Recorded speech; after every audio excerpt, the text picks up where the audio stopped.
Hello guys, welcome back to my channel. तो आज मैं अपना मंडे रूटीन शेयर करने वाली हूँ कि मैं मंडे को व्रत रहती हूँ तो कैसे क्या करती हूँ। तो सुबह सबसे पहले नहा धो के पूजा करती हूँ। पुत्र न होने के कारण वह अत्यंत दुखी था। वह इसी चिंता में रात दिन रहता था और इसीलिए वह पुत्र की कामना के लिए प्रति सोमवार को शिव जी का व्रत और पूजन किया करता था। सायंकाल को शिव जी के मंदिर में जाकर दीपक जलाया करता था। उसके इस भक्ति भाव को देखकर एक समय श्री पार्वती जी ने शिव जी महाराज से कहा कि हे महाराज, यह साहूकार आपका आनंद भक्त है और सदैव आपका व्रत और पूजन बड़ी श्रद्धा से करता है, अतः इसकी मनोकामना पूर्ण करनी चाहिए। शिव जी ने कहा कि पार्वती जी, यह संसार कर्म क्षेत्र, जैसे किसान खेत में जैसा बीज बोता है वैसा ही फल काटता है, उसी तरह इस संसार में जो जैसा कर्म करता है वैसा ही फल भोगता है। पार्वती जी ने अत्यंत आग्रह से कहा कि महाराज, जब यह आपका ऐसा भक्त है और यदि इसको किसी प्रकार का दुख है तो उसको अवश्य दूर करना चाहिए, क्योंकि आप तो सदैव अपने भक्तों पर दया करते हैं, उनके दुखों को दूर करते हैं। यदि आप ऐसा नहीं करेंगे तो मनुष्य आपकी सेवा और व्रत पूजन क्यों करेगा। पार्वती जी का ऐसा आग्रह देख शिव जी महाराज प्रसन्न होकर कहने लगे, हे पार्वती, इसके कोई पुत्र नहीं है, इसी पुत्र चिंता में यह बहुत दुखी रहता है।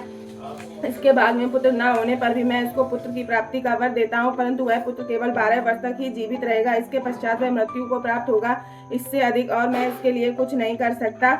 यह सब बात साहूकार सुन रहा था। इससे उसको ना कुछ प्रसन्नता हुई और ना कुछ दुख हुआ। वह पूर्ववत वैसे ही शिव जी महाराज का व्रत और पूजन करता रहा। कुछ समय व्यतीत हो जाने पर साहूकार की स्त्री गर्भवती हुई और 10वें महीने उसके गर्भ से अति सुंदर पुत्र की प्राप्ति हुई। साहूकार के घर में बहुत खुशी मनाई गई, परंतु साहूकार ने उसकी केवल 12 वर्ष की आयु जानकर अधिक प्रसन्नता प्रकट नहीं की और न ही किसी को भेद बताया। जब पुत्र 11 वर्ष का हो गया तो बालक की माता ने उसके पिता से विवाह आदि के लिए कहा, परंतु वह साहूकार कहने लगा, मैं अभी इसका विवाह नहीं करूंगा और काशी जी पढ़ने के लिए भेजूंगा। फिर उस साहूकार ने अपने साले अर्थात बालक के मामा को बुलाया, उसको बहुत सा धन देकर कहा, तुम इस बालक को काशी जी पढ़ने के लिए ले जाओ और रास्ते में जिस जगह भी जाओ वहाँ यज्ञ दान और ब्राह्मणों को भोजन कराते जाओ। इस प्रकार वह दोनों मामा भांजे सब जगह यज्ञ कराते और ब्राह्मणों को भोजन कराते जा रहे थे। रास्ते में उनको एक शहर पड़ा। उस शहर के राजा की कन्या का विवाह था और दूसरे राजा का लड़का जो विवाह के लिए बारात लेकर आया था वह एक आंख से काना था।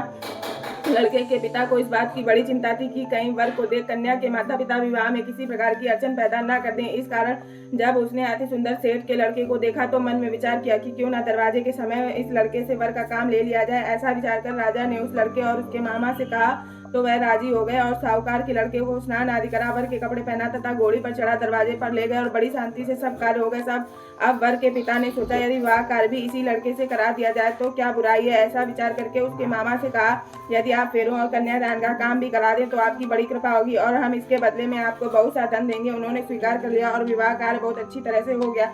परंतु जिस समय लड़का जाने लगा उसने राजकुमारी की चुनरी के पल्ले पर लिख दिया कि तेरा विवाह तो मेरे साथ हुआ है, परंतु जिस राजकुमार के साथ तुमको भेजेंगे वह एक आंख से काना है और मैं तो काशी जी पढ़ने जा रहा हूँ। उस राजकुमारी ने जब अपनी चुनरी पर ऐसा लिखा पाया तो उसने राजकुमार के साथ जाने से इनकार कर दिया और कहा कि यह मेरा पति नहीं है, मेरा विवाह इसके साथ नहीं हुआ, वह तो काशी जी पढ़ने गया है। कन्या के माता पिता ने अपनी कन्या को विदा नहीं किया और बारात वापस चली गई। उधर उस सेठ का लड़का जो उसका मामा काशी जी पहुंच गए। वहां जाकर उन्होंने यज्ञ करना और लड़के ने पढ़ना शुरू कर दिया। जब लड़के की आयु 12 वर्ष की हो गई तब एक दिन उन्होंने यज्ञ रच रखा था कि उस लड़के ने अपने मामा से कहा, मामा जी आज मेरी तबीयत कुछ ठीक नहीं है। मामा ने कहा कि अंदर जाकर सो जाओ। लड़का अंदर जाकर सो गया और थोड़ी देर में उसके प्राण निकल गए। जब उसके मामा ने आकर देखा कि वह तो मुर्दा पड़ा है तो उसको दुख हुआ और उसने सोचा कि मैं अभी रोना पीटना मचा दूंगा तो यज्ञ का कार्य अधूरा रह जाएगा। अतः उसने जल्दी से यज्ञ का कार्य समाप्त कर ब्राह्मणों के घर जाने के पश्चात रोना पीटना आरंभ कर दिया। संयोग हुआ तो उस समय शिव जी महाराज और पार्वती जी उधर से जा रहे थे। जब उन्होंने जोर जोर से रोने पीटने की आवाज सुनी तो पार्वती जी शिव जी को आग्रह करके उनके पास ले गईं और सुंदर लड़के को मरा हुआ देखकर कहने लगी कि महाराज, यह तो उसी सेठ का लड़का है जो आपके वरदान से पैदा हुआ था। शिव जी ने कहा कि पार्वती जी, इसकी आयु इतनी ही 300 भोग चुका है। पार्वती जी ने कहा कि महाराज कृपा करके इस बालक को और आयु दो, नहीं तो इसके माता पिता तड़प तड़प कर मर जाएंगे। पार्वती जी के इस प्रकार बार बार आग्रह करने पर शिव जी ने उसको वरदान दिया और शिव जी महाराज की कृपा से लड़का जीवित हो गया।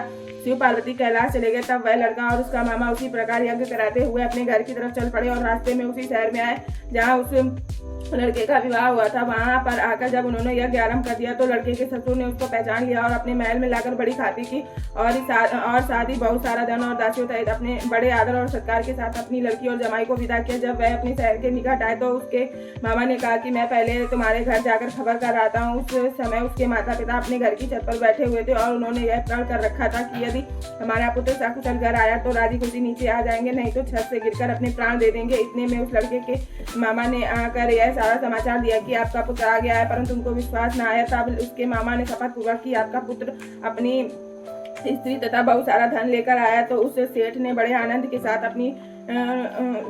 साथ उनका स्वागत किया और वह बड़ी प्रसन्नता के साथ रहने लगे। इस प्रकार जो कोई भी सोमवार का व्रत धारण करता है अथवा इस कथा को पढ़ता या सुनता है, उसके दुख दूर होकर उसकी समस्त मनोकामनाएं पूर्ण होती हैं। इस लोक में नाना प्रकार के सुख भोग कर अंत में सदाशिव के लोक की प्राप्ति हुआ करती है। बोलो भोले बाबा तो ये की जय। सोमवार की व्रत कथा है, जो कि मैं सोमवार का व्रत करती हूँ तो इस कथा को पढ़ती हूँ और फिर उसके बाद मैंने आरती की और आरती करने के बाद फिर मैं छत पर गई थी जल चढ़ाने।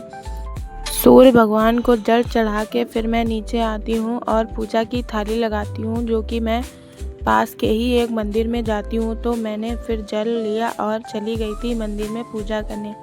वहाँ जाकर मैंने पूरी पूजा की, भोले बाबा को जो सब चढ़ाया जाता है चढ़ा के उनकी पूजा की। आप सब लोग भी दर्शन कीजिए मेरे भोले बाबा के।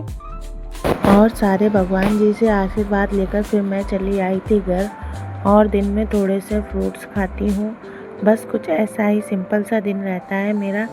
आप सब लोग कमेंट करके बताइए कि कैसा लगा ये वीडियो। मिलते हैं एक नया वीडियो के साथ।